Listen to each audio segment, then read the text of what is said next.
অপরাধ ছাড়া আজ মাস জেল খাটছি, আমার চাকরি হারাইছি, আমার সমাজ থেকে আমার ফ্যামিলি মানে বঞ্চিত হয়েছে, আমি বঞ্চিত হয়েছি, আমি লাঞ্ছিত বঞ্চিত হয়েছি। আমার পাশের বাড়ি, আমার পাশের ঘর মানে উনি কাজের মেয়ে ছিল, তুমি মানে কাজের মেয়ে ছিল। তখন তারা বিদেশ থাকিয়া মনে করো অনেক টাকা পয়সা আমার মোবাইলে দিত, আমি যাওয়া আসা করতাম, মানে অনেক হেল্প করতাম। মানে মেয়েটি আপনার ফুফুর বাড়ির কাজের মেয়ে ছিল, আর আপনার মোবাইলে কারা টাকা পাঠাতো?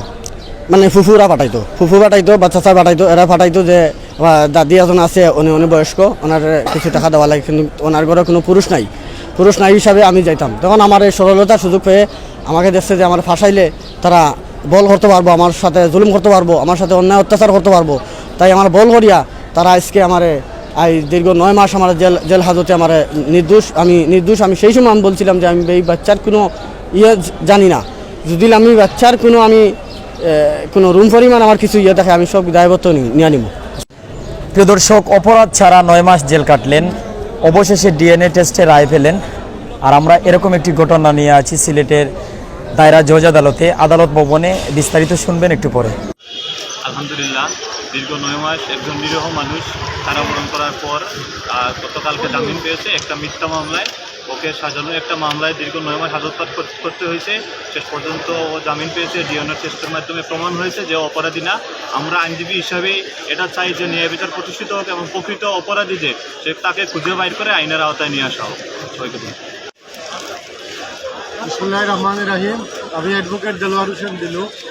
আজকে লাইভে আসলাম এই কারণে যে বিয়ানীবাজারের খাসা কসবা গ্রামের একজন নিরীহ যুবক শরীফুদ্দিন আজকে জেল থেকে জামিনে মুক্তি পেয়ে কোর্টে এসেছিল।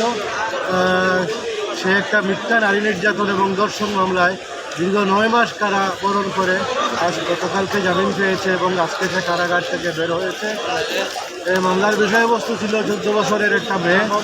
সে ধর্ষিত হয়েছিল কোনো এক নিকটাত্মীয়ের দ্বারা এবং তার গর্ভে একটা সন্তান জন্ম নিয়েছে, যার নাম রাখা হয়েছিল হুসেইন। এবং সেই বাচ্চার পিতা হিসাবে আমার আসামি শরীফকে তারা শনাক্ত করে এবং একটা মামলা দেয়। এই মামলার কারণে শরীফ দীর্ঘ 9 মাস হাজতবাস করে। প্রথম থেকেই সে বলেছিল যে এই বাচ্চার বাবা আমি নই, এই মেয়ের সাথে আমার কোনো সম্পর্ক ছিল না।